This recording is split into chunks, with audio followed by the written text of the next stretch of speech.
பாரதம் என் உதிரம் தானடி. 1997 மார்ச் 21 புத்காம் மாவட்டத்தில் காஷ்மீரி பண்டிட்களுக்கு எதிராக நடத்தப்பட்ட படுகொலை என்பது சங்கரம்போரா படுகொலை ஆகும். இது இந்தியாவின் ஜம்மு மற்றும் காஷ்மீர் மாநிலத்தின் புத்காம் மாவட்டத்தில் உள்ள சங்கரம்போரா கிராமத்தில் 1997 மார்ச் 21 அன்று நடந்த ஒரு மோசமான படுகொலையாகும். இந்த சம்பவத்தில் காஷ்மீரி பண்டிட் சமூகத்தைச் சேர்ந்த 7 பேர் இஸ்லாமிய பயங்கரவாதிகளால் கொல்லப்பட்டனர். பின்னணியிடம்: சங்கரம்போரா கிராமம், புத்காம் மாவட்டம், ஜம்மு மற்றும் காஷ்மீர். நேரம்: 1997 மார்ச் 21 இரவு. சூழல்: 1980களின் பிற்பகுதியிலிருந்து காஷ்மீரில் தீவிரவாத இயக்கங்கள் மற்றும் பிரிவினைவாத போராட்டங்கள் தீவிரமடைந்திருந்தன. இதன் விளைவாக காஷ்மீரி பண்டிட் சமூகத்தைச் சேர்ந்த பலர் தங்கள் பூர்வீக இடங்களை விட்டு வெளியேற வேண்டிய நிர்பந்தம் ஏற்பட்டது. இருப்பினும் சங்கரம்போரா போன்ற சில கிராமங்களில் காஷ்மீரி பண்டிட்கள் தொடர்ந்து வசித்து வந்தனர். இலக்கு: இந்த படுகொலை காஷ்மீரி பண்டிட் சமூகத்தை குறிவைத்து நடத்தப்பட்டது. 1990களில் காஷ்மீரில் சிறுபான்மையினரான இந்துக்கள், குறிப்பாக பண்டிட்கள், தீவிரவாத குழுக்களால் தொடர்ந்து தாக்கப்பட்டனர். சம்பவத்தின் விவரங்கள்: தாக்குதல்: அடையாளம் தெரியாத துப்பாக்கிதாரிகள் சங்கரம்போரா கிராமத்தில் இரவு நேரத்தில் நுழைந்தனர்.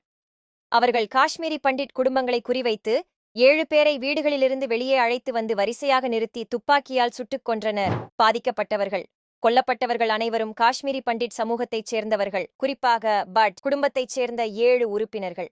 இந்த தாக்குதலில் பலர் காயமடைந்தனர். முறை: தாக்குதல்காரர்கள் துப்பாக்கிகளை பயன்படுத்தி மிகவும் திட்டமிட்டு இந்த கொலைகளை நடத்தினர். கொலைகளை முடித்த பின்னர் அவர்கள் இருட்டில் தப்பி ஓடினர். உள்ளூர் எதிர்ப்பு: இந்த கொடூரச் செயலுக்கு உள்ளூர் முஸ்லிம் சமூகம் கடும் கண்டனம் தெரிவித்தது. அவர்கள் இந்த படுகொலையை எதிர்த்து பகுதி அளவிலான வேலைநிறுத்தத்தை அறிவித்தனர். பாதிக்கப்பட்டவர்களின் இறுதிச் சடங்குகளில் அண்டை வீட்டு முஸ்லிம்கள் மற்றும் சீக்கியர்களும் கலந்து கொண்டு ஒற்றுமையை வெளிப்படுத்தினர். குற்றவாளிகள்: சந்தேகிக்கப்பட்டவர்கள், தாக்குதலை நடத்தியவர்கள் தீவிரவாதிகள் என்று கருதப்பட்டாலும் அவர்களின் அடையாளம் உறுதிப்படுத்தப்படவில்லை.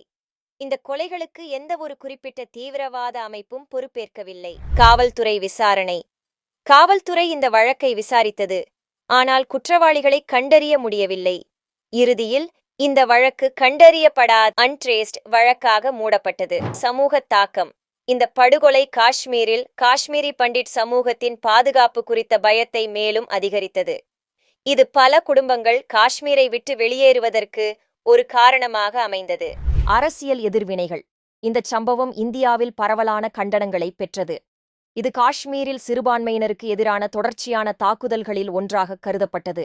நீதிக்கான கோரிக்கை: பாதிக்கப்பட்டவர்களுக்கு நீதி வழங்கப்படவில்லை என்று காஷ்மீரி பண்டிட் சமூகத்தினர் மற்றும் மனித உரிமை ஆர்வலர்கள் தொடர்ந்து குற்றம் சாட்டி வருகின்றனர். வரலாற்று முக்கியத்துவம்: சங்கரம்போரா படுகொலை 1990களில் காஷ்மீரில் சிறுபான்மையினருக்கு எதிராக நடந்த பல படுகொலைகளில் ஒன்றாகும். இதற்கு முன்னும் பின்னும் 1998 பிரான்கோட் படுகொலை 26 இந்துக்கள் கொல்லப்பட்டனர் மற்றும் 2050 சித்திசிங்குரா படுகொலை 35 சீக்கியர்கள் கொல்லப்பட்டனர் போன்ற சம்பவங்கள் நடந்தன. இவை அனைத்தும் காஷ்மீரில் தீவிரவாத வன்முறையின் ஒரு பகுதியாக கருதப்படுகின்றன. முக்கிய புள்ளி விவரங்கள்: பாதிக்கப்பட்டவர்கள் 7 காஷ்மீரி பண்டிட்கள், பட் குடும்பத்தினர். காயமடைந்தவர்கள் பலர். குற்றவாளிகள் அடையாளம் காணப்படவில்லை. வழக்கு மூடப்பட்டது. உள்ளூர் எதிர்ப்பு: முஸ்லிம் மற்றும் சீக்கிய சமூகங்களால் கண்டனம் மற்றும் ஒற்றுமை. முடிவு: 1997 சங்கரம்போரா படுகொலை காஷ்மீர் மோதலின் ஒரு இருண்ட அத்தியாயமாக உள்ளது. இது காஷ்மீரி பண்டிட் சமூகத்திற்கு எதிரான இலக்கு வைத்த தாக்குதல்களின் ஒரு எடுத்துக்காட்டாகவும் காஷ்மீரில் சிறுபான்மையினரின் பாதுகாப்பு குறித்த கேள்விகளை எழுப்புவதாகவும் அமைந்தது.